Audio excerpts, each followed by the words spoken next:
नमस्कार, नादी विशेष देख रहे हैं आप और मैं हूं आपके साथ नंसी शर्मा। और आज के विशेष कार्यक्रम में हम बात करने जा रहे हैं ओबेसिटी को लेकर। दरअसल वर्ल्ड ओबेसिटी एटलस 2026 की रिपोर्ट के मुताबिक भारत अब बच्चों में मोटापे के मामले में चीन के बाद दुनिया में दूसरे स्थान पर पहुंच गया है। यहाँ बचपन का मोटापा अब एक साइलेंट महामारी बनता जा रहा है। 2025 के आंकड़ों के मुताबिक भारत में 5 में से 19 वर्ष की उम्र के 4.1 करोड़ बच्चे उच्च बॉडी मास इंडेक्स के साथ जी रहे हैं। इनमें से करीब 1.4 करोड़ बच्चे मोटापे के शिकार हैं। एक तरफ करियर का तनाव और दूसरी तरफ लगातार घर की चारदीवारी में कैद रहना। ये कुछ ऐसी परिस्थितियां हैं जिसके कारण बच्चों के भीतर मोटापा बढ़ता जा रहा है और ये मोटापा आने वाले दिनों में खतरनाक हो सकता है। आज बच्चों के इस मोटापे पर चर्चा करते हैं, इसके विभिन्न पहलुओं को समझते हैं। इस संबंध में पहले एक रिपोर्ट देखते हैं।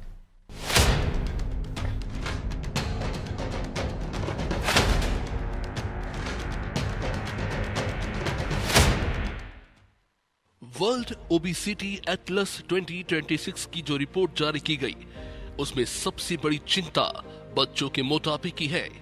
इस रिपोर्ट में बताया गया है कि भारत में 5 से 19 साल के बच्चों और किशोरों में मोटापे की दर 4.8% की दर से बढ़ रही है।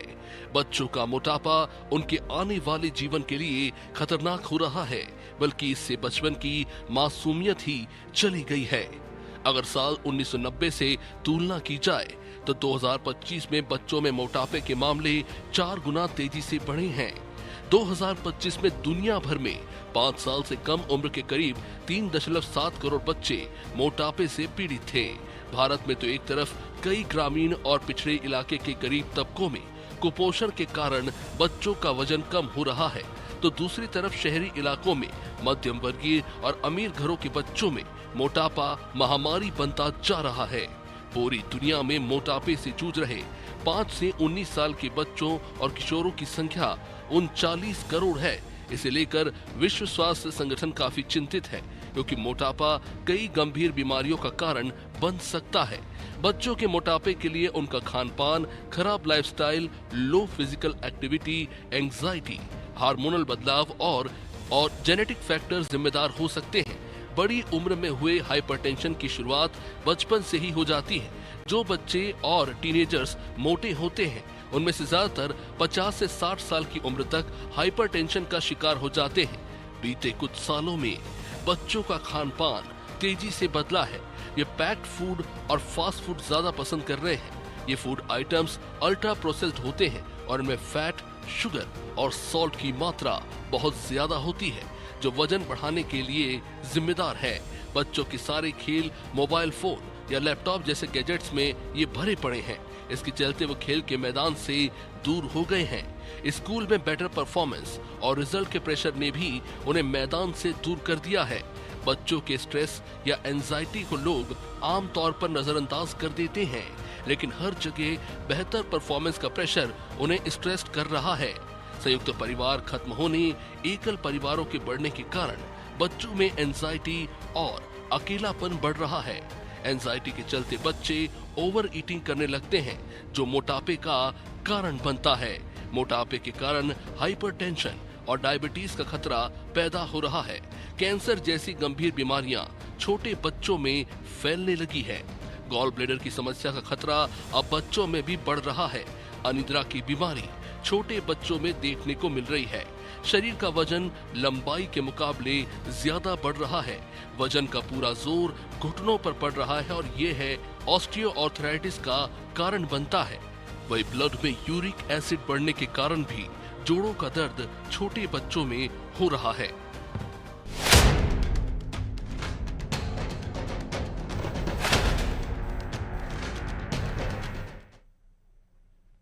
तो देखा आपने किस तरह से अब जो मोटापा है वो बच्चों से उनका बचपना छीनता जा रहा है और एक बड़ा कारण बन रहा है कि बचपन में ही जिस तरह से हम देखते हैं कि बच्चों को कई तरह की बीमारियां जो कर लेती हैं और एक कम उम्र में ही जहां ब्लड प्रेशर के बच्चे शिकार होने लगे हैं, शुगर के बच्चे शिकार होने लगे हैं, इनके पीछे सबसे बड़ा जो मुख्य कारण है वो उनका मोटापा है। और ऐसे में अब हाइपरटेंशन की वजह से भी कहीं ना कहीं जो उनका मोटापा है, जो उनका वजन है, जो वेट गेनिंग है, वो बच्चों में ज़्यादा बढ़ जाती है। लेकिन इनके पीछे क्या कारण है, आज इन्हीं पर हम चर्चा करेंगे और इन्हीं सब पहलुओं पर हम चर्चा करने की आज हम कोशिश करेंगे। हमारे साथ में खास पैनल जुड़ गया है। सबसे पहले आप सबका परिचय करा देते हैं। हमारे साथ में विनीता जायसवाल डाइटिशियन जुड़ गई हैं और कुछ देर के बाद फिजिशियन भी हमारे साथ में जुड़ेंगे। बहुत स्वागत है आपका विनीता जी अनादि टीवी पे। धन्यवाद। धन्यवाद। बिल्कुल विनीता जी, चूंकि आज जिस मुद्दे पर हम बात कर रहे हैं ये काफ़ी संजीदा भी है और ध्यान देने वाला इसलिए भी चूंकि हम देख रहे हैं कि आज जो परवरिश अब बच्चों में रह गई है और जिस तरह से बच्चे वेट गेन कर रहे हैं, जिस तरह से उनमें वेट गेनिंग की जो उनकी कैपेसिटी है वो बढ़ती जा रही है, ये कहीं ना कहीं एक चिंता का विषय है।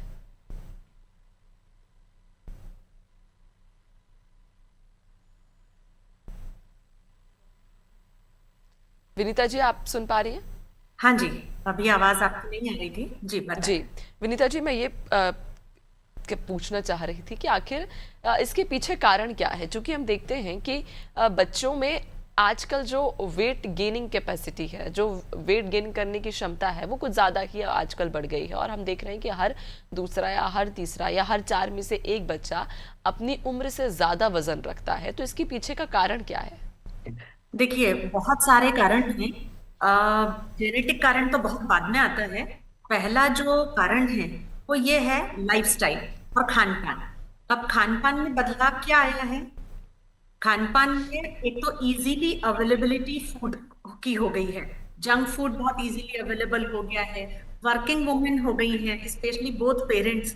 सो टाइम के कंस्ट्रेंट्स के चलते रेडी टू ईट वाले जो फूड है वो पेरेंट्स प्रेफर करते हैं और अननोइंगली बच्चे की हेल्थ पे बुरा प्रभाव पड़ने लगता है। तीसरा कारण यह है कि ये जो अनहेल्दी फूड है, जंक फूड है, इनमें टेस्ट मेकर्स रहते हैं, कहीं ना कहीं उसका एडिक्शन ज्यादा होता है और बच्चों को उसकी लत लगती चली जाती है। तो शुरुआत में तो हम हमारे समय की सीमा होने के कारण हम शुरुआत करते हैं और बाद में बच्चों में उसका टेस्ट बहुत अच्छा डेवलप हो जाता है तो बच्चे जिद करके वही फूड प्रेफर करते हैं। तीसरा मेन कारण ये है कि ये जो जंक फूड है ये बहुत इजीली एनर्जी दे देते हैं। तो आप जितने भी जंक फूड देखेंगे इनमें कैलोरीज ज्यादा है। अब मोटापे का मेन कारण एक्स्ट्रा कैलोरी है। जितनी एनर्जी की बच्चे को जरूरत है उससे ज्यादा बच्चा जंक फूड से एनर्जी ले लेता है। लेकिन उसके कंपैरिजन में प्रोटीन, रेशेदार चीज, फाइबर, विटामिन, मिनरल्स ये सब कम पाए जाते हैं इन पैकेज्ड फूड में। तो कहीं ना कहीं इम्बैलेंस होने लगता है शरीर में और बच्चा धीरे धीरे मोटापे की ओर बढ़ता चला जाता है। और जब बहुत ज्यादा बढ़ जाता है वजन तब माता पिता जो है वो सतर्क होते हैं। शुरुआत में जब बच्चे का वजन बढ़ता है, बच्चा अच्छा दिखता है, बच्चे का कलर साफ दिखता है, बच्चा गोल मटोल दिखता है, तो माता पिता को वो अच्छा लगता है कि अरे हमारा बच्चा बहुत अच्छा है। तो यही साइन है, सिग्नल है कि हमारे यदि बच्चे का वजन बढ़ रहा है, बच्चा गोल मटोल दिख रहा है, तो कहीं वसा यानी फैट तो नहीं बढ़ रहा है। यदि हम शुरुआत में यदि चौंक जाएं या सतर्क हो जाएं तो हम बहुत तेजी से जो वजन बढ़ के और मोटापे में शिफ्ट हो जा रहा है उसको रोक सकते हैं। बिल्कुल। लेकिन विनीता जी, अगर एक हेल्दी बच्चे की बात करें तो लगभग किस उम्र में औसतन कितना बीएमआई एक बच्चे का होना चाहिए, तब जाकर उसे हम एक हेल्दी, एक स्वस्थ बच्चा कह सकते हैं? देखिए, बच्चों के मामले में बीएमआई काम नहीं करता है। बच्चों के लिए एज और हाइट के हिसाब से वजन कितना होना चाहिए, है ना। इसलिए बच्चों की लेंथ देखी जाती है कि बच्चे का जो छोटे बच्चे हैं उनकी लेंथ लेते हैं डॉक्टर्स और उस हिसाब से वजन चेक करते हैं। और जब कुछ साल के बच्चे होते हैं तो एज के हिसाब से इस रेंज में वेट होना चाहिए, है ना। तो ये चीजें रहती है। तो बीएमआई तो मापदंड ही गलत है। बीएमआई जो है वो वयस्कों के लिए है और यही हम लोग गड़बड़ कर लेते हैं, है ना। तो पहली चीज है, बच्चों में यदि 6 महीने बाद ही हम बोलते हैं कि आहार शुरुआत करनी है तो 1-1.25 साल तक आते आते बच्चे में जो फूड हैबिट्स है, घर के भोजन की जो आदत है वो डल जानी चाहिए। नॉर्मल भोजन, रोटी, दाल, चावल, सब्जी, सलाद, क्योंकि तब तक बच्चों के काफी दांत आ चुके होते हैं। बिल्कुल। और यहीं पर जो शुरुआत है 6 मंथ से लेकर 1.5 साल के बीच की, जो बच्चों की जो ग्रोथ है, जो खान पान की जो आदतें हैं, वो नहीं डेवलप होने के कारण जो है वो अपना परेशानियां शुरू हो जाती हैं। तो इसका ध्यान देना जरूरी है। बिल्कुल, यानी कि शुरुआत में ही अगर बच्चों के खान-पान पर ध्यान दिया जाए, तो बच्चों में इस तरह की परेशानियाँ बहुत कम या तो ना के बराबर ही हो जाएँगी। लेकिन कहीं न कहीं माता-पिताओं को, और न सिर्फ माता-पिता की ज़िम्मेदारी है, बल्कि परिवार के सभी व्यक्तियों की ज़िम्मेदारी है कि शुरुआत से ही बच्चे के खान-पान पर, उनकी ज़िंदगी पर ध्यान दिया जाए। बनी रहिएगा, आपसे और भी आगे हम चर्चा करेंगे। डॉक्टर जेपी पालीवाल जी हमारे साथ जुड़ गए हैं, फिजिशियन हैं। बहुत स्वागत है आपका जेपी पालीवाल जी अनादि टीवी में। नमस्कार करता हूं आपको और आपके दर्शकों को। बिल्कुल, पालीवाल जी, चूंकि आज जिस विषय पर हम चर्चा करने जा रहे हैं, ये बच्चों के स्वास्थ्य से जुड़ा हुआ है। और इसके पहले जिस तरह से विनीता जायसवाल जी से हमारी बात हो रही थी, उनका भी यही कहना है कि अगर शुरुआत से बच्चों के खान पान पर ध्यान दिया जाए, तो आज जिस ओबेसिटी से बच्चे जूझ रहे हैं और जिस गति से उनमें मोटापा बढ़ता जा रहा है, वो कहीं ना कहीं काफी हद तक कम हो सकता है। जी, देखिए, चाइल्डहुड ओबेसिटी एक बहुत बड़ा चैलेंज है आज की तारीख में सोसाइटी का, और पर्टिकुलरली जो high socio economic group society है उसके लिए तो डेफिनेटली बहुत बड़ा चैलेंज है। चाइल्डहुड ओबेसिटी की यदि अपन बात करें तो हर 5वां बच्चा, मतलब मोटे तौर पर मसलन 20% बच्चे चाइल्डहुड ओबेसिटी के शिकार हैं। चाइल्डहुड ओबेसिटी को कई बार उनके जो पेरेंट्स जो होते हैं वो उससे ये बोलते हैं कि बेबी फैट है, और वो बड़ा लाड़ से देखते हैं बच्चे को, बच्चे का फूला हुआ चेहरा, बच्चे का चमकता हुआ चेहरा, गोल मटोल बच्चा, उसके अच्छे हट्टे कट्टे मोटे ताजे हाथ पैर। हट्टा कट्टा होना और मोटा ताजा होना, ये दोनों बड़ा फर्क है। हट्टा कट्टा होगा मांसपेशियों के आधार पर, और मोटा ताजा होगा चर्बी के आधार पर। तो हम अक्सर ये देखते हैं, चिकित्सक के रूप में अक्सर ये देखते हैं कि पेरेंट्स लाड़ में बच्चों का बिगाड़ करते हैं, और कहीं न कहीं जब ये ओबेसिटी होती है तो उसमें सबसे पहली चीज तो 3-4 फैक्टर है, वो बहुत महत्वपूर्ण है।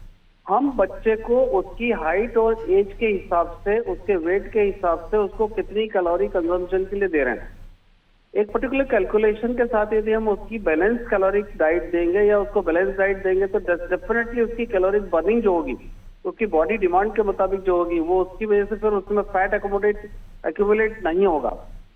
अक्सर ये देखा गया कि हाई फैट और हाई शुगर डाइट में जो फास्ट फूड खासकर और पैक्ड फूड जो होते हैं, जो बहुत स्वादिष्ट होते हैं, उनकी वजह से भी बच्चों में ये ओबेसिटी का प्रॉब्लम बढ़ रहा है। उसके अलावा एक और फैक्टर है कि traditional play and play ground, पहले गिल्ली डंडा खेला करते थे, कबड्डी खेला करते थे, फुटबॉल क्रिकेट खेला करते थे।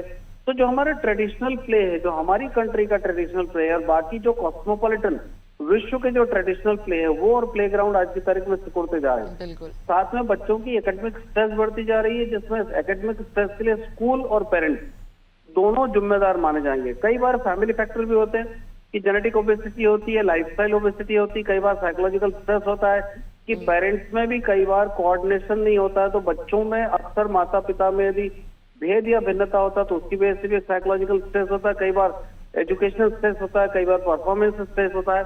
और बहुत बड़ा फैक्टर एक होता है सोशियो इकोनॉमिक फैक्टर के। सोशियो इकोनॉमिक फैक्टर में खासकर अपर क्लास के जो बच्चे होते हैं, उनमें बच्चे बड़े पेम्पर्ड चाइल्ड के रूप में होते हैं, तो उनमें अक्सर ये देखा जाता है कि उनमें छोटेपन में ही टाइप 2 डायबिटीज होती है, छोटे बच्चों में फैटी लिवर हो जाता है, ब्लड प्रेशर उनका बढ़ा रहता है। इसके अलावा एक और बहुत बड़ा फैक्टर मैं बताऊंगा कि बायोलॉजिकल क्लॉक, बच्चों की बायोलॉजिकल क्लॉक उनके पेरेंट्स की मानसिकता और पेरेंट्स की समझदारी और जागरूकता पर निर्भर होती है। बच्चों की बायोलॉजिकल क्लॉक बहुत डिस्टर्ब होती है, और वो भी कहीं न कहीं मैं समझता हूँ कि उनका स्लीपिंग टाइम, उनका फिजिकल एक्टिविटी टाइम, उनका ऑनलाइन स्क्रीन टाइम, उनका मोबाइल स्क्रीन टाइम, उनका प्ले टाइम, उनका एजुकेशन टाइम, उनका टीचिंग टाइम, उनका स्कूल टाइम, ये बायोलॉजिकल क्लॉक बहुत डिस्टर्ब मिलती है। और ये बायोलॉजिकल क्लॉक अक्सर लोग पेरेंट्स बच्चों पर छोड़ दें।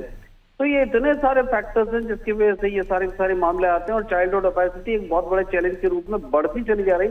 और हम ये देखते हैं कि छोटे छोटे बच्चे भी कई बार डांस के समय या कई बार स्कूल में खेलते खेलते गिर पड़ते हैं, और पता लगा कि उनका हार्ट अरेस्ट होता है और वो उनकी मृत्यु हो जाती है। छोटे बच्चों में भी इस तरह की मृत्यु देखी गई है, जो आश्चर्यजनक तरीके से, जिसमें कई बार तुरंत कारण या कोई ऐसा लक्षण नहीं होता कि बच्चे की क्यों मृत्यु हो गई। हमें समझना पड़ेगा, पेरेंट्स को समझना पड़ेगा, और स्कूल्स को भी एक कॉर्पोरेट रिस्पॉन्सिबिलिटी और स्कूल रिस्पॉन्सिबिलिटी को समझना पड़ेगा।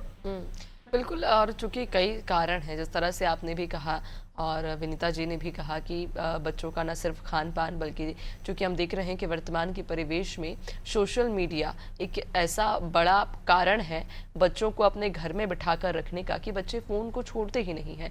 क्योंकि पहले अगर देखें तो बच्चे बाहर कूदते थे जिस तरह से जेपी पालीवाल जी भी कह रहे हैं कि गिल्ली डंडा, क्रिकेट या इस तरह के आउटडोर जो गेम्स होते थे उनमें बच्चों की बहुत रुचि होती थी। लेकिन अब वही सारे गेम्स मोबाइल पर उपलब्ध होने लगे हैं, जिसकी वजह से अब बच्चे बाहर आउटडोर नहीं खेलते बल्कि फ़ोन में ही दिन भर लगे रहते हैं, जिसकी वजह से भी कहीं ना कहीं उनकी जो एक्टिविटीज़ हैं वो बेहद कम हो गई हैं। लेकिन पालीवाल जी ये भी बताइएगा कि इस ओबेसिटी का कितना घातक असर बच्चों के स्वास्थ्य पर पड़ सकता है। अगर कोई बच्चा मान लीजिए ओबेसिटी का शिकार हो भी रहा है तो उसे कैसे हम ठीक कर सकते हैं और इसके क्या दुष्प्रभाव होंगे? पहले तो बहुत सरल सी बात है कि पेरेंट्स को ये समझना पड़ेगा कि बच्चे को यदि खेलना है तो उसको स्क्रीन पर हाथ की उंगलियों और हथेली के दम पर नहीं खेलने दें। उसको पैर की उंगलियां, पैर का अंगूठे और पैर की पख्थली के दम पर उसको खेलने कूदने की आदत डालें, नंबर 1। नंबर 2, हमेशा हमें प्रत्येक दिन ये देखना पड़ेगा कि बच्चे की हाइट और एज के हिसाब से उसका वेट कितना है, यहाँ पर उसकी बॉडी में फैट कितना है। इस पर एक यदि हम रेगुलर वॉच रखें और हर महीने उसका वजन नापें और हर महीने उसकी हाइट नापें और उसके हिसाब से उसका प्रॉपर असेसमेंट करें, तो बहुत सारे फैक्टर ऐसे होंगे कि आज हम सब एजुकेटेड हैं लेकिन हम अपना एजुकेशन नॉलेज को अपने भले के लिए इम्प्लीमेंट नहीं कर रहे हैं। हम हमारे ज्ञान का सदुपयोग हमारे भले के लिए करना शुरू कर देंगे तो सारे बच्चों की जो सेहत है, जो चाइल्डहुड ओबेसिटी एक बहुत बड़ा कॉस्मोपॉलिटन विश्वव्यापी जो समस्या है, इससे हम बहुत आसानी से निपट सकते हैं।